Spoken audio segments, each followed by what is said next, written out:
Le Premier ministre Dr Choguel Kokala Maïga vient tout juste de boucler ses 100 jours à la primature. L'ancien président du comité stratégique de M5 RFP, l'autre jour dans les gradins critiquait beaucoup. Aujourd'hui, sur la pelouse en tant que meneur de jeu, il ne donne aucun sens positif pour le Mali.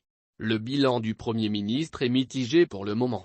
La crise scolaire sera le plus gros cauchemar des Maliens sous Choguel car du jamais vu au Mali la tenue des examens autant boycottés. En réalité, il n'y a pas eu des examens propres au Mali cette année. Le Premier ministre, Dr Choguel Kokala Maïga, CKM, a lamentablement échoué pour le moment, car l'insécurité a gagné du terrain. Les terroristes dominent et avancent vers le sud du pays.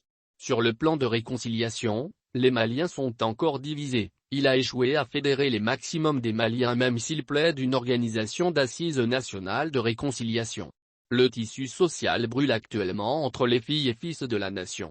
En effet, rien n'a bougé dans le plan d'action de la transition. Dr Choguel Kokala Maïga envisage de créer un organe unique de gestion des élections, une idée rejetée par la quasi-totalité des partis politiques. Les Maliens sont aujourd'hui dans un débat de prorogation ou pas de la transition alimentée par Dr Choguel Kokala Maïga et son clan. En plus, la cherté de la vie s'est accrue. Les produits de première nécessité coûtent cher. Les Maliens lambda n'arrivent pas à manger à leur faim. Le panier de la ménagère a trop de difficultés à être rempli. Même si le gouvernement de Dr Choguel fait de la diversion en affichant un semblant de lutte contre la corruption, mais en réalité, Choguel veut régler des comptes politiques avec certains de ses adversaires politiques.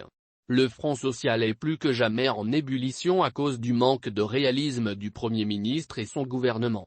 Choguel a échoué à réunir les Maliens dans une véritable cohésion sociale. Il est resté dans le clanisme de M5 RFP pour gérer les affaires du pays. Pour réussir le reste de la transition, Dr Choguel doit travailler pour asseoir une véritable réconciliation entre les Maliens. En ce qui concerne la lutte contre la corruption et la délinquance financière, Choguel doit la mener dans la légalité en respectant les droits de l'homme. Le Mali est encore loin du bout du tunnel car les autorités actuelles semblent être dans l'amateurisme total.